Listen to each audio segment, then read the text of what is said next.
After the 2008 election, Vice President Joe Biden confided to top supporters that it was essential that their program be implemented at lightning speed. Because their agenda was so unpopular, they knew Obama would lose support quickly. Obama's handlers were in a race to pass a raft of legislation before the people discovered that Obama was just a slicker, updated version of previous puppets. Obama is the New World Order's closer. It's his job to repackage and solidify the tyrannical policies of George W. Bush as progressive and trendy. So part of my job, I think, as president, is to make government cool again. Chris Hedges, author of Empire of Illusion, explained it succinctly. President Obama does one thing, and brand Obama gets you to believe another. This is the essence of successful advertising. You buy or do what the advertiser wants because of how they make you feel. Through Obama, the global establishment are now putting their entire program into high gear. Obama is attempting to dismantle the Second Amendment with more than a dozen victim disarmament bills now in Congress. The key is going to be, I think, for us to come together and say people do have an individual right, and there's nothing wrong with common sense gun laws.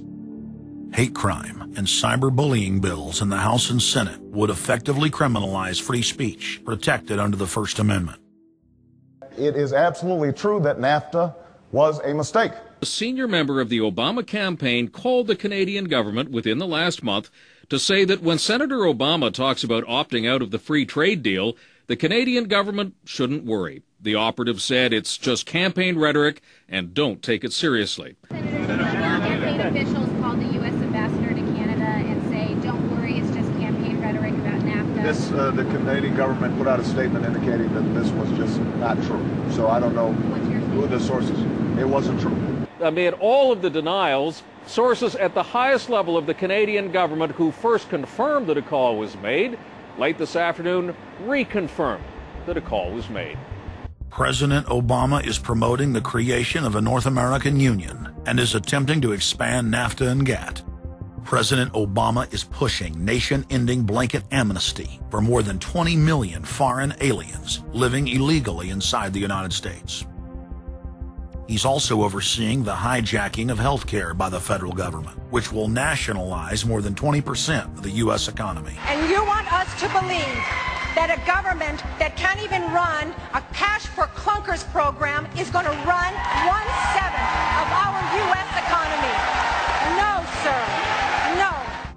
Obama is continuing the transfer of national sovereignty to unelected international bodies like the United Nations and World Trade Organization.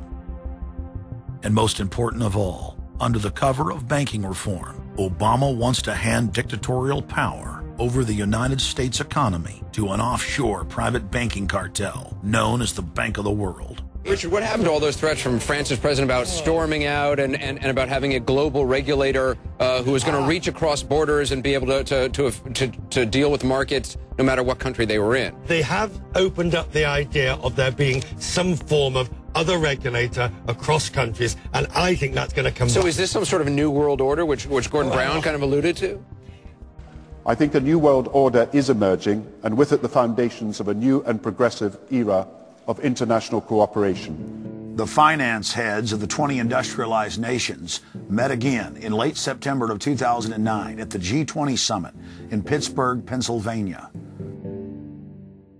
At that meeting, ministers called for an end to the dollar as the world reserve currency.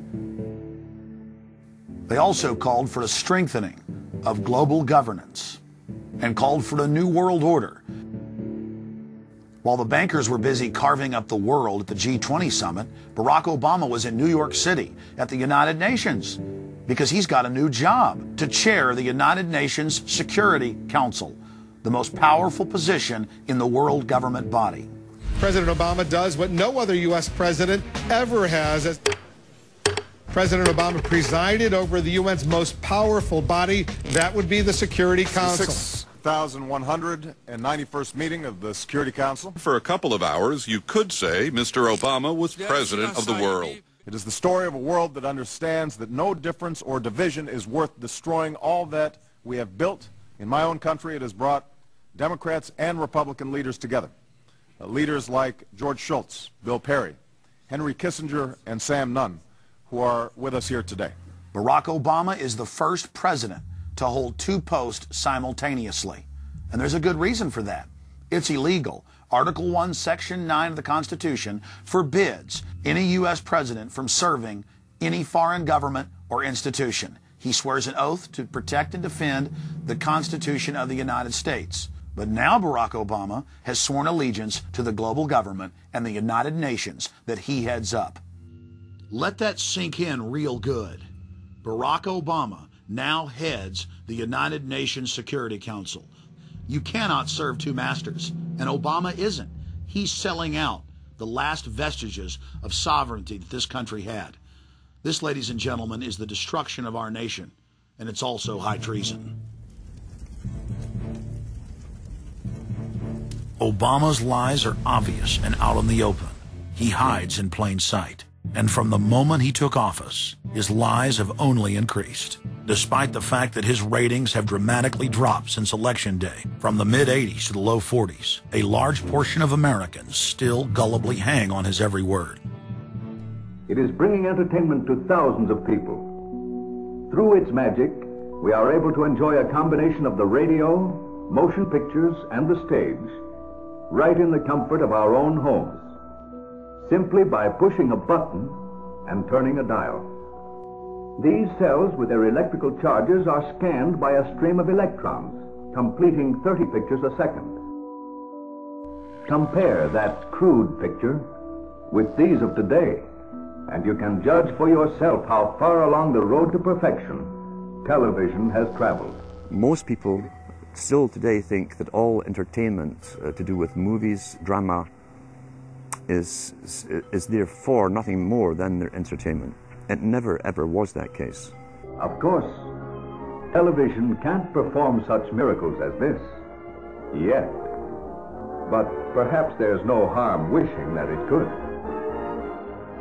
The greatest social messages are promoted through movies and drama, high drama, through the fixation of emotive sequences, emotional sequences, not logical, factual sequences, but pushing points across in an emotional way which register and fix in the mind. So emotional content is very, very important, rather than going through an actual discussion or an argument using logic and facts. There's no debate. And when you're being downloaded through fiction, your guard is down, the censor part of your brain is not in action. It isn't saying, yes, I agree with this, I disagree with that, as you would in a debate or a lecture. You're actually in an alpha state, being completely downloaded with new ideas. Throughout history, social engineers have refined techniques designed to control large populations. About 100 years ago, this big organization with many branches, they wanted to rule the world basically using Britain as a nucleus of a system, an embryo, which also was going to be joined with the US under the Anglo-American establishment, wrote about the kind of culture and the changes of culture over a 100-year period that they would actually design, implement, and bring in. And H.G. Wells talked about it too. He talked about arenas. He says arenas could be put up across the world for sports, for instance. Now at that time, sports was something that children, school children were into. Adults became adults and got onto adult things. So it was unimaginable at the time that people could actually believe that there was even a need for adult sports and entertainment, never mind having arenas built across the world. But he said we can do this and foist basically a sports culture for the males. Using a tribal system, we're all tribal to an extent. That's why we even bother to vote for a tribal leader. This is well understood. That's why we're supplied with these leaders. And because the average man was to become more disengaged from his own destiny as the expert class arose, it was decided that the males would get their outlet basically, gradually becoming helpless as males through sports. Therefore they'd have a tribal team they could identify with, they could